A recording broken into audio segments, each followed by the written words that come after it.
Hello everyone, tarot with Sharma Shivika में मैं आपका बहुत सारा वेलकम करती हूँ। दिल से वेलकम करती हूँ। आई होप आप सब लोग बहुत अच्छे होंगे, अपनी वाइब्रेशंस को रेस कर रहे होंगे, सभी का बहुत अच्छा सोच रहे होंगे और अपने साथ भी सब कुछ अच्छा अच्छा कर रहे होंगे, क्रिएट कर रहे होंगे, मैनिफेस्ट कर रहे होंगे। सो गाइज, हम ये देखने वाले हैं अभी जो लव रीडिंग मैं करने वाली हूँ कि आपके पर्सन इस रिश्ते में ऐसी कौन सी चीजें हैं जो आपसे कन्फेस करना चाहते हैं, जो आपके लिए जानना बहुत ज्यादा जरूरी है। ठीक है, आपको बहुत रहता है कि मैम आपने लास्ट में गाइडेंस नहीं दिया, हम लास्ट तक वेट कर रहे थे कि आप कुछ गाइडेंस दो। मुझे ऐसा लगता है कि मैं करंट फीलिंग्स वाला जो लॉन्ग वीडियो होता है उसमें दे देती हूँ, लेकिन अगर आप चाहते हैं तो मैं डेफिनेटली आफ्टर ये जो रीडिंग होती है इसके बाद भी आपको गाइडेंस दे दिया करूंगी। ठीक है, तो सबसे पहले जानते हैं कि आपके पर्सन आपसे क्या हाइड कर रहे हैं, जो ये सोच रहे हैं कि आपको बता दें लेकिन रेजिस्ट कर रहे हैं अपने इमोशंस को। कार्ड्स बताएंगे कि इनके मन में ऐसा क्या है जो कहना चाहते हैं आपसे आपके पर्सन, क्या एक्सपेक्ट कर रहे हैं आपके पर्सन आपसे, चाहे आप दोनों के बीच में कॉन्टैक्ट है, नो कॉन्टैक्ट सिचुएशन है। ख्याल रही, ये रीडिंग जनरल कलेक्टिव टाइमलेस है, तो जो चीजें आपके साथ रेजोनेट करती हैं उनको ही रखना है एंड रेस्ट को जाने देना है। और हाँ, कमेंट सेक्शन में आप पर्सनल क्वेश्चंस ना डालें क्योंकि उनका कोई फायदा नहीं है, क्योंकि पर्सनल क्वेश्चंस के लिए पर्सनल डिटेल्स लगती हैं और पर्सनल डिटेल्स के साथ आपको पर्सनल रीडिंग लेना चाहिए। बाकी आपकी मर्जी है। हे यूनिवर्स, प्लीज गाइड करिए मेरे व्यूअर्स अपने लव लाइफ में जिस भी व्यक्ति के साथ डील कर रहे हैं, उनके पर्सन उनसे क्या एक्सपेक्ट कर रहे हैं, क्या कुछ कन्फेस करना चाहते हैं, हिडन कन्फेशंस क्या हैं उनके। तो ये जो ये जो डेक है मैं इसको स्प्रेड करने वाली हूँ। ठीक है, और अब ये स्प्रेड कर लिया है तो हम देखते हैं इसमें से कुछ कार्ड्स। फर्स्ट कार्ड है ओ नाइट ऑफ सोर्ड्स। ऐसा लग रहा है कि आपसे काफी समय से मिले नहीं है, कुछ झटके से आपकी तरफ डिसीजन लेना चाहते हैं, लेकिन कुछ इनसिक्योरिटीज, कुछ एनर्जी ट्रिगर्स हो सकते हैं जो आपके पर्सन को रोक रहे हैं, या जिसके भी साथ आप डील कर रहे हैं ये बहुत ज्यादा शॉर्ट टेम्पर्ड इंसान है, तीखे हैं थोड़े से, जल्दी गुस्सा आ जाना, जल्दी इगोइस्टिक हो जाना, मतलब इतना जल्दी आप प्यार से सहला नहीं सकते जितनी जल्दी इनको दूसरी बार गुस्सा आ सकता है। तो थोड़े शॉर्ट टेम्पर्ड, इमेच्योर हो सकते हैं आपके पर्सन, लेकिन ये आपसे मिलना चाहते हैं। ये आपकी तरफ जितनी तेजी से छोड़कर चले गए थे ना, उतनी ही तेजी से आपको रीच आउट करना चाहते हैं। ठीक है, next we have the energy of six of wands. आपके पर्सन को आपके साथ इस रिश्ते में सक्सेस चाहिए। ये चाहते हैं कि जब ये आपकी तरफ बढ़े तो कोई चीज इन्हें रोक ना पाए, या आपके साथ एक पॉजिटिव माइंडसेट देख रहे हैं, पॉजिटिव माइंडसेट क्रिएट कर चुके हैं और आपके साथ एक ऐसा सक्सेसफुल फ्यूचर देख रहे हैं कि आप मतलब इनके लाइफ में सबसे बड़ा अचीवमेंट, आप मतलब यानी आपकी वाइब्रेशन जो इस वक्त इनको बहुत ज्यादा अपनी तरफ अट्रैक्ट कर रही है सबकॉन्शियसली। आपके पार्टनर एक्सपेक्ट कर रहे हैं कि ये आपकी तरफ बढ़ रहे हैं, इट मींस इनको लाइफ में सबसे बड़ी विक्ट्री, सबसे बड़ा अचीवमेंट मिल गया है और आप ऐसे में इनको हर्ट नहीं करेंगे। और अगर ये आपकी तरफ बढ़ रहे हैं तो आप इनको अंडरस्टैंड करेंगे, क्योंकि देखिए ये आपके साथ ग्रोथ, पैशन और एक फायरी एनर्जी लेकर चल रहे हैं आपके साथ इस रिश्ते में। और क्या है, द हैंग्ड मैन। आपके पर्सन आपसे कुछ ऐसी चीजें भी हाइड कर रहे हैं जिन चीजों पे आपके पर्सन ने आपके जाने के बाद मूल्यांकन किया है, जैसे कि आपको हर्ट कर दिया, आपको चीट कर दिया, लेकिन आज ये उस फेज में खड़े हैं, आज ये उस एनर्जी में है जहां पे आपके पर्सन को ऐसा फील हो सकता है कि यार मुझे सारी चीजें बता देनी थी, या मैंने उसके साथ ये चीजें गलत की। अगर ये हमेशा ये सोचते थे, क्योंकि ज्यादातर लोगों का ये प्रॉब्लम होता है कि दे आर ऑलवेज राइट, मैं गलत नहीं हूं, दो लोगों का एक्सीडेंट भी हो, दोनों का नुकसान हो जाए, बट गलती किसी की नहीं होती।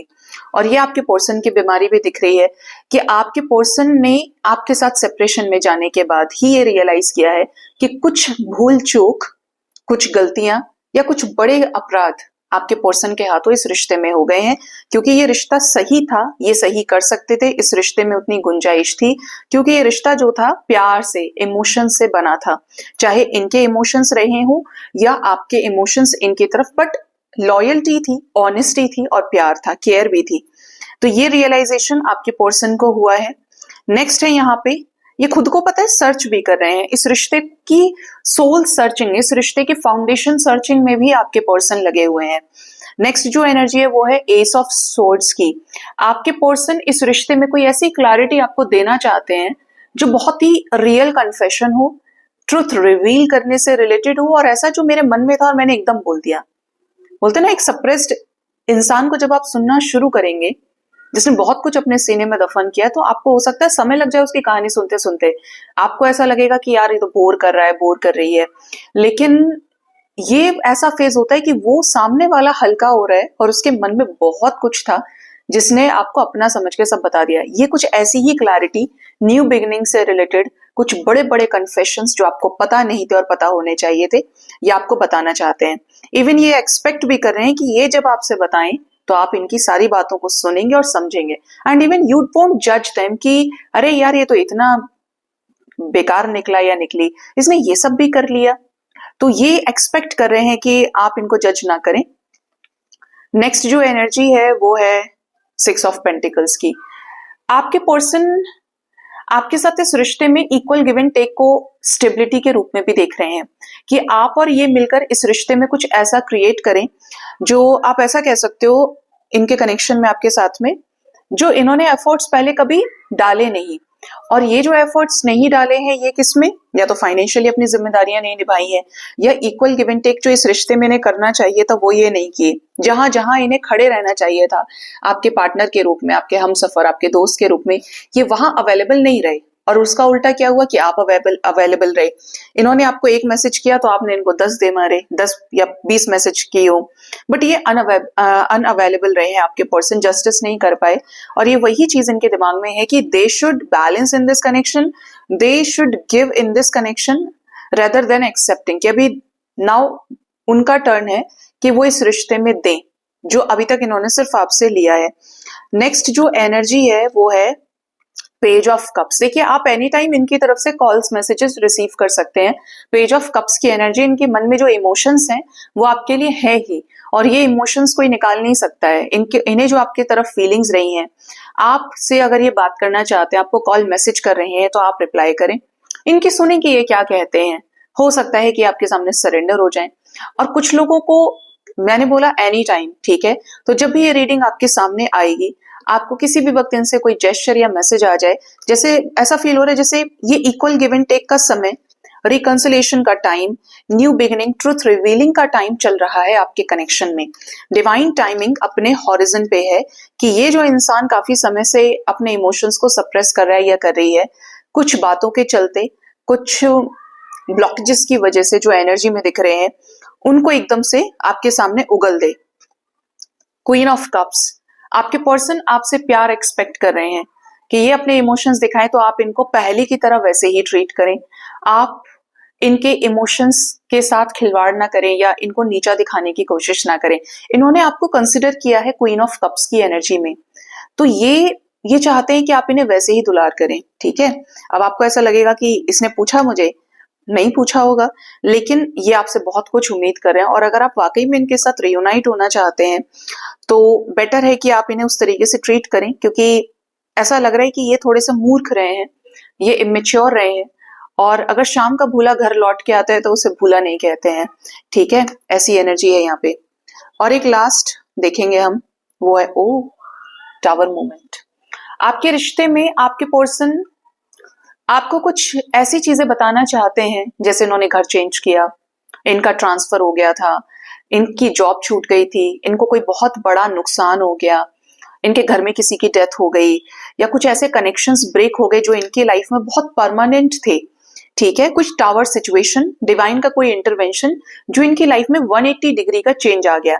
इवन ये चीजें आपके साथ सेपरेशन या आपके साथ रीयूनियन से रिलेटेड भी जुड़ी होंगी। इस सिचुएशन के जो तार है ना, घटनाएं, ये जुड़ी होंगी आपके साथ इस कनेक्शन में, तभी ये आप तक आएंगे भी और ये सारी चीजें आपसे बताएंगे, ठीक है। तो ये सारी चीजें ये आपसे कन्फेस करना चाहते हैं, ये सारी चीजें ये आपसे एक्सपेक्ट कर रहे हैं कि आप इस तरीके से डील करें। अब मैं देखूंगी कि रून्स के जरिए एंजल्स आपको क्या गाइड करना चाहते हैं, कैसे आप डील करें, डिवाइन की गाइडेंस आपके लिए क्या है। आप टाइम फ्रेम जानना चाहते हैं कि ये कब तक, देखो मैंने एनी टाइम बोल दिया, लेकिन अगर आप एक टाइम फ्रेम एक्सपेक्ट करके चलें तो कब तक। जस्टिस की एनर्जी है, 11-11 की वाइब्रेशन है, ठीक है। बैलेंस तो होगी सिचुएशन आपकी, डिपेंड करता है कि 11 मिनट्स 11 आवर्स एंड कुछ लोगों के लिए 9 to 11 डेज तक के अंदर अंदर ये रीडिंग रेजोनेट कर जाए, ठीक है, जिनके साथ लेट एनर्जीज वर्क करती हैं। क्या गाइडेंस है मेरे व्यूअर्स की लिए डिवाइन की तरफ से? गाइडेंस में देखिए मुझे त्रिशूल बनते हुए दिख रहा है। अब ये त्रिशूल देखिए बहुत सारे लोगों के बहुत सारे डाइटीज के हाथ में आप देखोगे। त्रिशूल अपना एक वेपन भी है, अपने एक फाउंडेशन का रूप भी है। भगवान शिव के हाथ में त्रिशूल होता है, माँ दुर्गा के हाथ में त्रिशूल होता है, आप शायद मेरे ख्याल में भैरव जी के हाथ में त्रिशूल देख सकते हो। बेसिकली उस वेपन पे नजर रखिए कि जैसे मान लीजिए यही एक त्रिशूल है, ये क्या है? ये मेरे फाउंडेशन का प्रतीक है, ठीक है। इनके हाथ में कोई और वेपन कुछ चीजें हैं, वॉन्ड है। तो ऐसे करके अगर मैंने किसी चीज को रखा है, it means I am very much sure about that situation कि क्या आउटकम मुझे उस चीज से चाहिए। अगर आप किसी रास्ते पे चल रहे हैं जो आपको चाहिए, इट मीन्स उस पे आपका हक है, उस पे आप कर्म, उससे आपका कर्म जुड़ा हुआ है और वो कहीं ना कहीं आपका धर्म है। अगर आप इस इंसान से प्यार करते हैं और आप किस में चले गए हो? इल्यूसिव एनर्जी में, कंफ्यूजन की एनर्जी में आप चले गए हैं, तो ये आपका फर्ज बनता है कि आपने जो अपने चीजों को डिसाइड किया है, अफर्मेशंस बोले हैं, कोई डिसीजन बनाया है, तो आप उस पर टिके। ऐसा नहीं है कि आपको किसी ने भी आके चेंज कर दिया, आपके थॉट्स को घुमा दिया, फिर प्यार कैसा? मन से, कर्म से, वचन से आपको अपना एक इंटेंशन सेट करना पड़ेगा और जो भी चीज करें उसे बहुत सोच समझ के करें। कोई भी बात अगर आप बोल रहे हैं तो आपने बोली है तो लास्ट टाइम तक आपने बोली है, ये नहीं कि आप उससे फ्लिप कर गए, सिचुएशंस के हिसाब से आपने टर्न कर दी, वो चीज एक नेगेटिव कर्मा आपके लाइफ में क्रिएट कर जाती है वरना। और इससे क्या गाइडेंस है? नंबर 3 की एनर्जी है, थर्ड पार्टी सिचुएशन दिख रही है आपके रिश्ते में। तो जिनके भी लाइफ में थर्ड पार्टी सिचुएशन है, जैसी भी थर्ड पार्टी सिचुएशन है, हो सकता है कि ये थर्ड पार्टी अभी अभी आई हो सकता है ये थर्ड पार्टी सिचुएशन पहले से थी आपके रिश्ते में। तो जब आपको ये पता है कि मेरे लाइफ में ये सिचुएशन है या मेरे रिलेशनशिप में ये थर्ड पार्टी सिचुएशन है, तो ऐसे सिचुएशन में एक तो जो मुझे गाइडेंस मिली है वो ये कि अगर थर्ड पार्टी इज रोमांटिक और third party is their parents, तो आप ऐसे में पर्सनल रीडिंग कराओ थर्ड पार्टी की डिटेल्स के साथ में, अपने और अपने पार्टनर की, तो आपको क्लियर वे में थर्ड पार्टी का पिक्चर सामने नजर आएगा। सेकंड, यहाँ पर ये भी है एनर्जी कि अगर एक किसी रिश्ते में 3 लोग इन्वॉल्व हैं, जैसे एक ट्राइंगल है, आप हैं, आपके पर्सन है और कोई तीसरा है, तो अपने पर्सन के इंटेंशंस को ये नोटिस कीजिए कि पार्टनर के इंटेंशंस, पार्टनर के जो एफर्ट्स हैं वो किसकी तरफ हैं। क्योंकि इंसान के दिल में जो होता है ना, दिल में सिर्फ हमेशा एक होता है, 2 कभी नहीं होते। अगर मुझे 2 में से कोई एक सब्जी चूज करने का मन करा, मुझे बोला गया कि मैं एक ही चूज करनी है मुझे, तो मैं वही चूज करूंगी जो मेरी फेवरेट होगी, ठीक है, ये जिससे मेरा दिल लगा होगा, ये जो चीज मुझे पसंद होगी। तो ऐसे सिचुएशन में आप अपने पार्टनर के इंटेंशंस को देखिए, आपकी बातचीत होती है तो उनके इंटेंशंस पे, एनर्जीज पे मैनिफेस्ट करके देखो कि ये इंसान क्या करते हैं आपके लिए, और आपको ऐसा लगता है कि इसके इंटेंशंस मेरे टुवर्ड्स हैं, या the partner, your partner is choosing मी, कि भाई वो मुझे ही चूज कर रहे हैं, तो फिर आप इनके साथ आगे बढ़ सकते हो। लेकिन अपनी सिचुएशंस को क्लियर करके चलें अगर कोई तीसरा आपके रिश्ते में इन्वॉल्व है, क्योंकि तीसरे इन्वॉल्वमेंट का मतलब यह है कि एनर्जी डिवाइड हो गई, आप अकेले उसमें हिस्सेदार नहीं है। और थर्ड जो गाइडेंस है इसमें आ रहा है, मुझे दिख रहा है 6-9। 6-9 अपने आप में यिन यांग की एनर्जी है। अगर आपको 6-9 काफी ज्यादा नजर आता है, इट मीन्स या तो आप बहुत ज्यादा प्रैक्टिकल होते जा रहे हैं, तो आपको थोड़ा अपने आप को स्पिरिचुअली मोल्ड करने की जरूरत है, और अगर आप बहुत ज्यादा मैस्कुलिन है तो आपको फेमिनिन होने की जरूरत है, आपको एम्पैथ होने की जरूरत है। बेसिकली ये नहीं कि आप अब प्रैक्टिकल हुए तो आपके अंदर से सारी दया धर्म खत्म हो गई। आपकी जिंदगी अगर सिर्फ इमोशंस के सागर में डूबी हुई पड़ी है, आप पार नहीं हो पा रहे हैं, तो आपको उस पर प्रैक्टिकल प्लान्स के जरिए ऊपर उठना पड़ेगा। और अगर आप बहुत ज्यादा प्रैक्टिकल होते जा रहे हैं और इमोशंस खत्म हो गए हैं, तो बिना इमोशंस के आप हमेशा नेगेटिव रहेंगे, एक ऐसे जोन में चले जाएंगे जहां से पॉजिटिव होना बहुत मुश्किल है। तो आपको अपने आप को दोनों ही वे में बैलेंस करना है, क्योंकि एक बैलेंस्ड व्यक्ति ना कभी ना तो ट्रिगर खाता है, ना किसी के साथ बुरा करता है, और इवन उसके साथ बुरा नहीं होता है, ठीक है, क्योंकि इंट्यूशन क्या है, वो बैलेंस हो जाती है और अलाइनमेंट में आ जाती है। तो इस तरीके से आप अपने आप को बैलेंस करें और अपने रिलेशनशिप में इन चीजों को इंक्लूड करें और अपनी रिलेशनशिप में पॉजिटिव चेंजेस लेकर आए, जो आपके हिस्से का है वो आप क्रिएट करें। सो गाइज, ये थी रीडिंग, अपना बहुत ज्यादा ख्याल रखिए। Thank you so much, bye bye, take care.